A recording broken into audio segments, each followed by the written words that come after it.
We're here with Mary Larson, who is very much involved with the Religious Coalition for Reproductive Choice. Mary, could you tell us first what your involvement is with RCRC?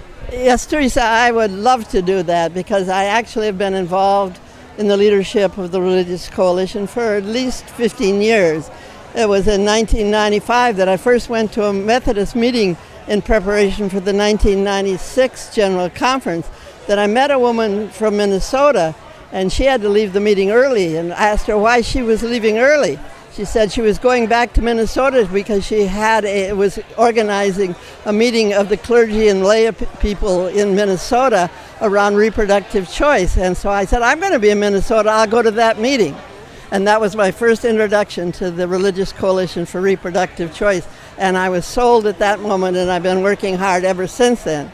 I'm currently the president of the California Religious Coalition for Reproductive Choice, and I'm also on the national board of the Religious Coalition.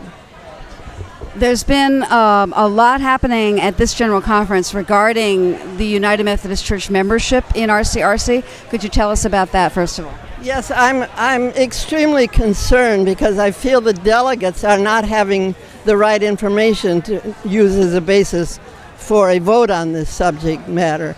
An awful lot of information is being given out that RCRC supports abortion 100%, no questions asked, nothing, and that is so far from the reality of what we do. What we are about is supporting women who are interested in, who are of childbearing age, in whatever decision they make. Whether they want to have children or they want to space their children, or if they can't have children or what. What we are is to organizing and helping to train clergy and lay leaders to be able to work with the people, with the young women in their congregations, their mothers and their fathers and the grandmothers and the whole family, so that when they make decisions, they're based upon full knowledge about what their alternatives are. And so currently, we're actually even going to be in the process of changing our name to be Reproductive Justice, because it seems that's more descriptive of what we're doing. And my concern is that the discussion is becoming only about whether or not you approve of abortion or don't approve of an abortion here, whereas in reality, what we do really is to give women the opportunities and the help to make their own decisions. And we are working with families and young women who feel they can't have children because of their economic conditions as much as we are anything else, so that our programs are designed to help these women find jobs and get employment and other benefits that will help them make the decision, so that they don't make a decision to abort because they can't afford to have children.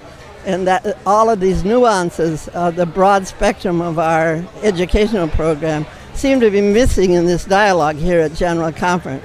And what has happened in the committee? Can you tell us about the recommendation that's coming to the plenary at General Conference? Yes, what concerns me, the recommendation is coming to the plenary for the United Methodist Women's Division and the Board of Church and Society to withdraw their membership from RCRC. I think that would be an absolute tragedy. I have worked with the two women representing these two organizations now for years and years, and Julie Taylor from the Women's Division and Linda Bales from the Board of Church and Society, and we have been a threesome representing the Methodist Church in working in this coalition. It's been a marvelous, marvelous experience.